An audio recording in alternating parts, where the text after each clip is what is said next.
ഒരു ദിശയിൽ കാര്യങ്ങൾ അവതരിപ്പിക്കാനും ആരോഗ്യകരമായ സംവാദങ്ങൾ ഉയർത്തിക്കൊണ്ടുവരാനുമെല്ലാം ഞങ്ങൾ ആഗ്രഹിക്കുകയാണ്. മാധ്യമരംഗം മറ്റെല്ലാ രംഗങ്ങളെയും എന്നതുപോലെ ഒട്ടേറെ അപജയങ്ങൾക്കും ജീർണതകൾക്കും വിധേയമാകുന്ന ഒരു കാലമാണ് എന്ന് ഞങ്ങൾ തിരിച്ചറിയുന്നുണ്ട്. മാധ്യമപ്രവർത്തകർ അംഗീകരിച്ചാലും ഇല്ലെങ്കിലും സമീപകാലത്ത് തന്നെ കേരളത്തിൽ ഏറെ ചർച്ച ചെയ്യപ്പെട്ടൊരു കാര്യമായിരുന്നു ഇവിടെ ഉദ്ഘാടന കർമ്മം കൂടി നിർവഹിച്ച ആദരണീയനായ പാർട്ടിയുടെ സെക്രട്ടറി ഒരു വേദിയിൽ സൂചിപ്പിച്ചത് മാധ്യമപ്രവർത്തകർക്കിടയിൽ വൈദേശികമായ സ്വാധീനങ്ങൾക്ക് വിധേയമായി പ്രവർത്തിക്കുന്നവരുണ്ടോ എന്ന് ദിശയിലുള്ള ഒരു പ്രസ്താവന. കേരളത്തിലെ മാധ്യമ സമൂഹം ഒറ്റക്കെട്ടായിട്ടാണ് അതിനെതിരായി വലിയ രൂപത്തിലുള്ള വികാര പ്രകടനങ്ങൾ നടത്തിയത്. ഞങ്ങളിൽ CIA ചാരന്മാരുണ്ടോ, ഞങ്ങളെ CIA ചാരന്മാരെന്ന് ആക്ഷേപിക്കുന്നു, ഈ പാർട്ടി ഇങ്ങനെയാണ് എന്നെല്ലാം പറഞ്ഞു. എന്തോ ഒരു ഭീകരമായ അപരാധമാണ് സംഭവിച്ചിരിക്കുന്നത് എന്ന നിലയിലായിരുന്നു. എന്നാൽ ഇപ്പോൾ ഒരു മാസം തികഞ്ഞിട്ടില്ല. കേരളത്തിലെ പല പത്രമാധ്യമങ്ങളും മൂടി വെച്ചുവെങ്കിലും ദക്ഷിണ ഫ്ലോറിഡയിൽ നിന്നും പുറത്തു വന്ന വാർത്ത, ദക്ഷിണ ഫ്ലോറിഡയിലെ വളരെ പ്രശസ്തമായ മാധ്യമ സ്ഥാപനങ്ങൾ, ചില മാധ്യമ സ്ഥാപനങ്ങൾ അവിടെ ജോലി ചെയ്തിരുന്ന 10 മാധ്യമ പ്രവർത്തകരെ ജോലിയിൽ നിന്ന് പിരിച്ചുവിട്ടിരിക്കുകയാണ്. അതിൽ വളരെയേറെ പ്രചാരമുള്ള മിയാമി ഹെറാൾഡ്, എൽ നുവോ ഹെറാൾഡ് തുടങ്ങിയ പത്രങ്ങളും ഉൾപ്പെടുന്നു. അതിലെ 10 പത്രപ്രവർത്തകരെയാണ് സ്ഥാപനങ്ങൾ പിരിച്ചുവിട്ടത്. അത് പിരിച്ചുവിടാനുള്ള കാരണത്തെ സംബന്ധിച്ചുള്ള വാർത്തയാണ് ഏറെ ശ്രദ്ധേയമായിട്ടുള്ളത്.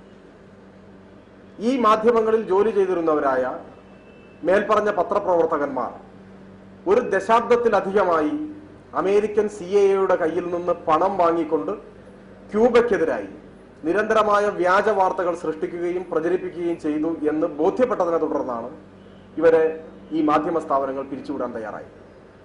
അതിൽ മിയാമി ഹെറാൾഡിൽ സ്ഥിരമായി ക്യൂബയെ സംബന്ധിച്ച് കോളം എഴുതിയിരുന്ന ഓൾഗ കോനർ $32 ലക്ഷം കൈപ്പറ്റിയതായി തെളിഞ്ഞു. അതുപോലെ തന്നെ മറ്റ് ചില മാധ്യമ പ്രവർത്തകർ, മറ്റ് വിശദാംശങ്ങളിലേക്ക് ഞാൻ പോകുന്നു. അപ്പോ ഞങ്ങൾ ഒരു തരത്തിലുള്ള പ്രലോഭനങ്ങൾക്കും വിധേയമാകാത്തവരാണ് എന്ന് കേരളത്തിൽ നിന്ന് മാധ്യമപ്രവർത്തകരുടെ വലിയ രൂപത്തിലുള്ള അലമുറ പുറത്തു വന്നുകൊണ്ടിരിക്കുന്ന സാഹചര്യത്തിലാണ് ഫ്ലോറിഡയിൽ നിന്ന് ഈ വാർത്ത നമ്മുടെ മുന്നിലേക്ക് വരുന്നത്. അപ്പോൾ CIAയുടെ സ്വാധീനം, CIAയുടെ പണം, മറ്റ് ബാഹ്യ സ്വാധീനങ്ങൾ, ഇതിലൊക്കെ മറ്റാരെയും പോലെ വഴുതി വീഴാവുന്നവരാണ് മാധ്യമപ്രവർത്തകരും എന്ന് തെളിയിക്കപ്പെട്ട ഒടുവിലത്തെ സംഭവമാണ് നമ്മുടെ മുൻപിൽ വന്നിട്ടുള്ളത്. ഏതാണ്ട് സമാന സാഹചര്യത്തിൽ തന്നെയാണ് ഈ അടുത്ത കാലത്താണ് ലെബനനിൽ അതിക്രമങ്ങൾ നടക്കുന്ന സമയത്ത് US വാർത്താ ചാനലായ ഫോക്സ് ടിവിയുടെ 2 പ്രൊഡ്യൂസർമാർ, 2 മാധ്യമ പ്രവർത്തകന്മാർ, ജോർദാനിലെ അമ്മാനിൽ ജോലി ചെയ്തുകൊണ്ടിരുന്ന ജുമാന കറക്ഷയും അതുപോലെ സറീൻ സബാഗും തങ്ങളുടെ ജോലി രാജിവെക്കുകയുണ്ടായി. ജോലി രാജിവെച്ചുകൊണ്ട്, വലിയ പ്രതിഫലം കിട്ടാവുന്ന ജോലി രാജിവെച്ചുകൊണ്ട് അവർ ലോകത്തോട് വിളിച്ചു പറഞ്ഞത് റുപ്പർട്ട് മർഡോക്കിന്റെ അധീനതയിലുള്ള പ്രസ്തുത ചാനലിൽ സത്യമാണ് എന്ന് പറഞ്ഞുകൊണ്ട് നിത്യവും ഞങ്ങൾക്ക് നുണ പറയേണ്ടി വരുന്നു. നുണ പറഞ്ഞു ഞങ്ങൾ മടുത്തു, ഇനി ഞങ്ങൾക്ക് വയ്യ എന്ന് പറഞ്ഞിട്ടാണ് രാജിവെച്ചു വന്നത്. അപ്പൊ ഇതൊക്കെ സമീപകാലത്ത് മാധ്യമ ലോകത്ത് സംഭവിച്ചുകൊണ്ടിരിക്കുന്ന കാര്യങ്ങളാണ്. അങ്ങനെ നുണ പറയാൻ ഞങ്ങൾക്ക് വയ്യ എന്ന് പറഞ്ഞ് നട്ടല്ലോടെ രാജിവെച്ച് പുറത്തിറങ്ങിയവരെ അഭിനന്ദിക്കാൻ നമ്മുടെ പത്രപ്രവർത്തക യൂണിയൻ തയ്യാറാകേണ്ടതായിരുന്നു എന്ന വിനീതമായ ഒരു അഭിപ്രായം ഞങ്ങളുണ്ട്.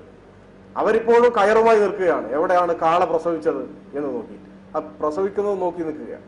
അതിനിടയിൽ ലോകത്ത് നടക്കുന്ന പല സംഭവങ്ങളും അറിയുന്നു.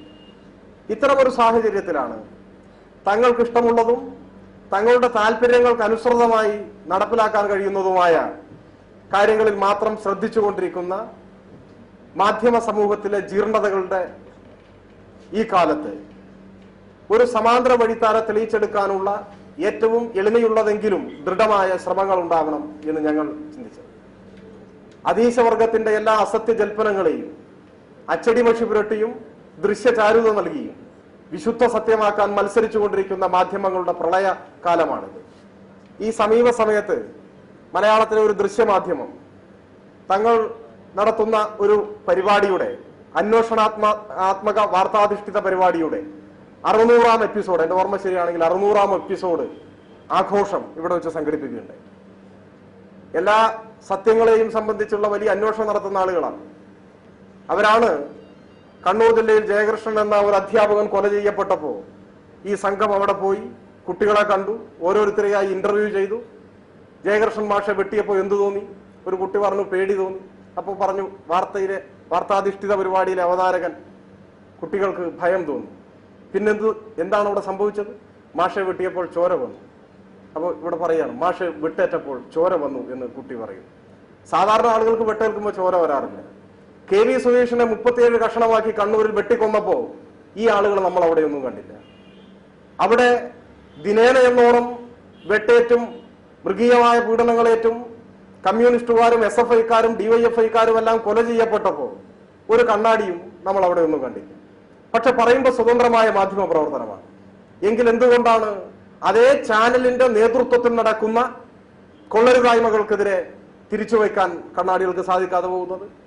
കുവൈറ്റിലെ ഇന്ത്യൻ സ്കൂൾ തട്ടിപ്പുമായി ബന്ധപ്പെട്ട് കോടിക്കണക്കിന് രൂപ അടിച്ചുമാറ്റിയതിന് കുവൈറ്റ് കോടതി 6 വർഷത്തെ കഠിന തടവിന് ശിക്ഷിച്ചയാളാണ് ഞങ്ങളുടെ ചാനലിന് നേതൃത്വം കൊടുക്കുന്നത് എന്ന യാഥാർത്ഥ്യം തിരിച്ചറിഞ്ഞുകൊണ്ട് എന്തുകൊണ്ടാണ് അവർ അന്വേഷണം നടത്താത്തത്? അതിന്റെ പിന്നാമ്പുറങ്ങളിലേക്ക് ക്യാമറ തിരിച്ചു വെക്കാത്തത് എന്തുകൊണ്ടാണ്?